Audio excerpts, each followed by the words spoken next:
Congratulations, Brandon. I was so impressed with you. Where did you come from? I mean, this is such a major, major film, and you're on the billboard with Jordan Peele and Daniel Kaluuya and everybody. Talk about how you got this gig and how important this is for you.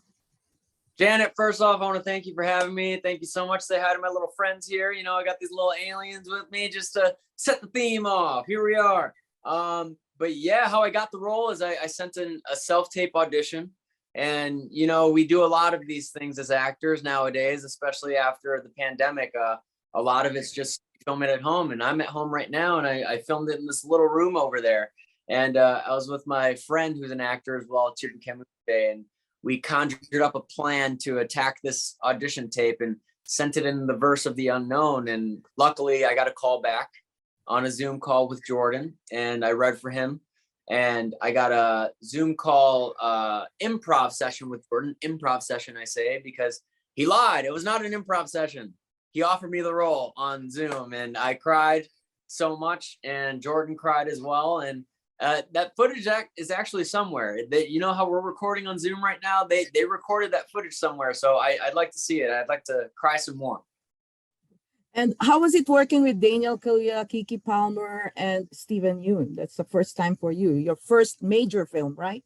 Yeah. So this is my first major film, and I've been lucky enough to work with talented actors in my career so far, and I've learned so much to lead to this moment. Like I was able to work with Scott Wilson and work with Riz Ahmed and Britt Marling, and that I felt like that kind of shaped the nerves away for me, where I was like, okay, I've worked with some high level performers, and then now it's got me to this spot where I'm working with Daniel Kaluuya, Kiki Palmer, Steven Yeun, Michael Wincott, and it's far bigger than anything that I can dream of. And to be in a Jordan Peele film, that's I've always been such a fan, but I never could imagine myself in a Jordan Peele film. So being the first Filipino actor cast in one is an incredible feat, and that's why I call this the God-given miracle job. Like, this goes further than what I can imagine. So it's a miracle.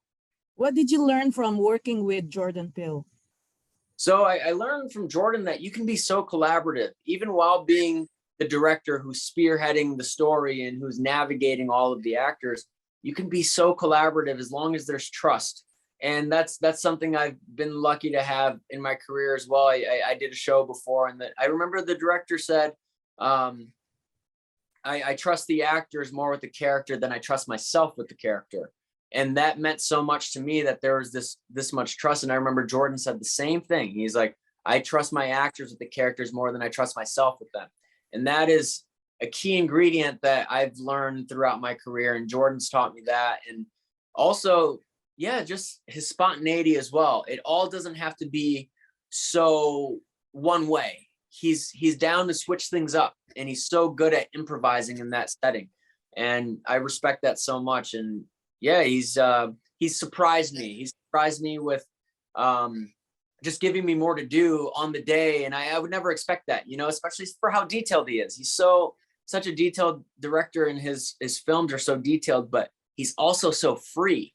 And I would never expect that. I'd feel like he'd have a game plan that needs to be done from this point to this point with nothing else getting in the way, but he allows those things to flow so much more free than I'd expect. Mm-hmm. And I know the story that at 16, you left Chicago and went to LA to pursue your dream. What were your parents thinking when they let you go? I know you're the youngest in the group, so talk about your parents as well. Oh, so yeah, I have a younger brother, by the way, as well. My little brother, Jordan, but it's okay. We're all 3 years apart, Jordan and my older brother, Mike, and then I'm the middle child. I grew up being the middle. So my parents let me leave at 16. That's so funny to say. But they trusted me a lot because I breakdance on roller skates professionally, and that's something I was doing to make money growing up. Luckily, I was blessed to have those opportunities.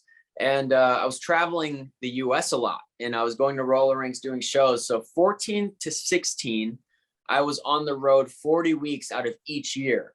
So I was never home. I was missing so much school that I had to do online school. And the opportunity to move to LA popped up, and I've always wanted to act, but I just never knew how to do it. And someone told me, you got to move to LA. And I was like, oh, sure, I'm going to move to LA. I'm 15 right now. Like, what?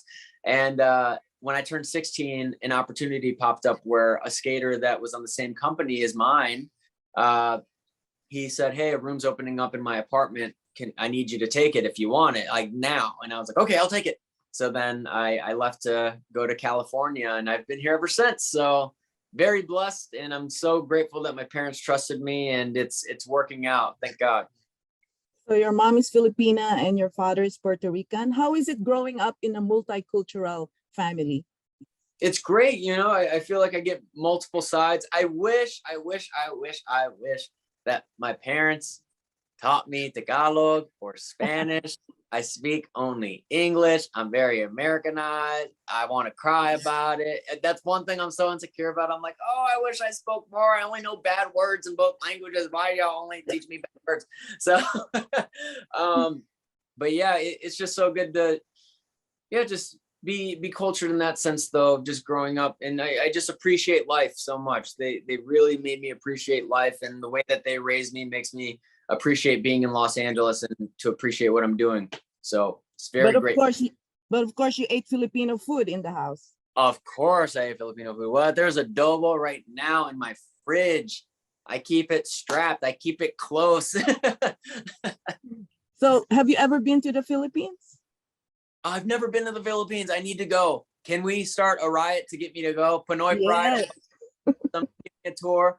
Someone trapped me in the Philippines for a couple months so I can learn Tagalog completely, and then you can send me off on my way. What have you heard about the Philippines? I just heard the Philippines is beautiful. I heard it's stunning. I heard there's just a great way of life there in certain areas, and I would just love to check it out. And I know my mom wants to go back, and so I'd love to go back. I know she wanted to go back, but the pandemic hit, and that kind of halted all the plans. So hopefully things continue to slow down some more so we can all go and have a good time, and hopefully I can meet some people there. I'd love it. And I can eat great food. What? Please. Now I want to do it. I want to fly out tomorrow. So So what do you think of the diversity in Hollywood going right now? So I think it's been long overdue for opportunities for diverse actors in this industry. I feel like this movie, The Nope, will prove that we've been missing out for a long time, because when you add culture to it, there's just so many different things that you can learn. There's so many different aspects. Music's different, food's different, movement's different, the humor's different. You get so much more color in life, So I think it's so key to have that represented in films. And seeing the poster makes me emotional when I see all of us up there and just seeing all the diverse actors.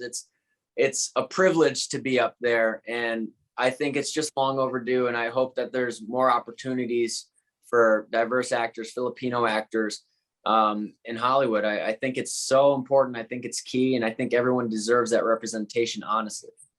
And talk about your future projects. I know you're working with Common in the coming up. Yeah, so there's a script that we have that I'm attached to, and yeah, I'm playing a street fighter that turns into a professional boxer, and that's one of my dreams, because I train mixed martial arts.